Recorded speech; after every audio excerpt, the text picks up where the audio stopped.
What's up, FSE? I just wanted to say what's up to you guys. I haven't talked to you in a while. I feel like on this platform, I just usually get right into the video.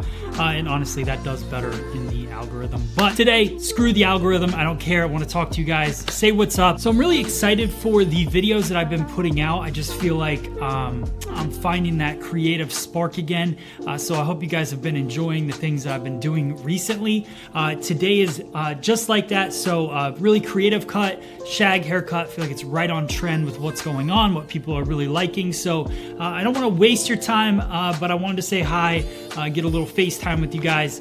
And yeah, so enjoy the video. Let's get started. Here we go. All right, guys, so to start off this cut, we're going to use a center parting and base everything off of that in the front of the head. So we divide the head in half, and now I'm going to bring everything up over top of the forehead, really working in kind of a round shape section, following the forehead and the head shape, because I really want that to be at that 90-degree point, which you can see here, that angle that I'm going for. And then I'm over directing everything using a stationary guide, bringing it all to the very center, section number 1. So if you think about it, section 1 is your guideline. You cut it at that length that you want, and then you work your way down the head shape. Section 2 goes to 1, section 3 goes to 1, section 4 goes to 1, and then once we get to about section 5, we leave it disconnected. And the reason we do that is because I want to keep that length on the sides, and I really just want to pop in a ton of layers around the front and the top of the head. Now, this guest had a previous bang. If your guest doesn't have a bang, you still cut it the exact same way. You just might have to trim that bang out of their eyes when you get done with it. I'm basing everything kind of off the bang that she already has. So really, you got to make that call when that person is in your chair. That's that curve that we're talking about. Now I move to the left side of the head, but I keep my body in the same exact position. So body position does not change. I start pulling everything towards me. Now, this is something I want you guys to really think about in every haircut that you do. You should always be pulling the hair in the same direction on both sides. So I was pushing it towards the center when I was standing on the right side, and now I'm standing on the right side still, so I want to pull it to the center on the left side. So my combing stays consistent. I'm doing the same exact thing on both sides, bringing it all the way to that center number 1 section in the end. And then you can see that's where my disconnection is going to be when I get right around that temple area.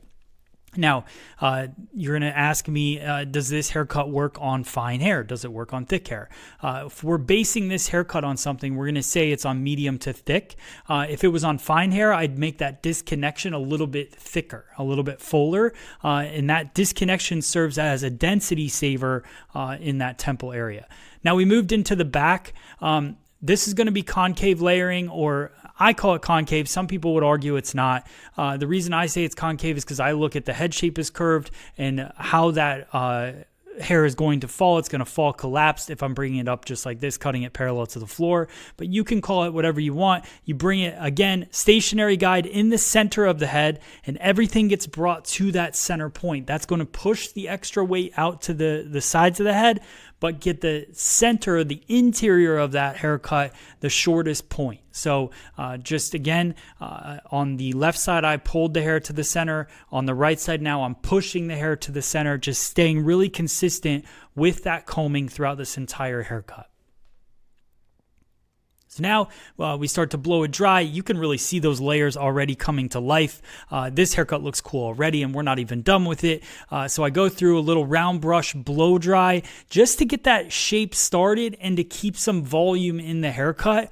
I'll show you guys. You're going to see a really cool finishing technique with a cool tool at the end. But this is really just, I'm going to do a little more dry cutting. Now I'm going to use the FSE Dual 20 Pro. This is we call it dual because it does texturizing and blending. The blending side is blade down. We're going to blend right now. I'm going to slide that scissor in. You can see how it just melts through the hair. I go in, cut. I'm using the 6-inch Dual 20 Pro and just working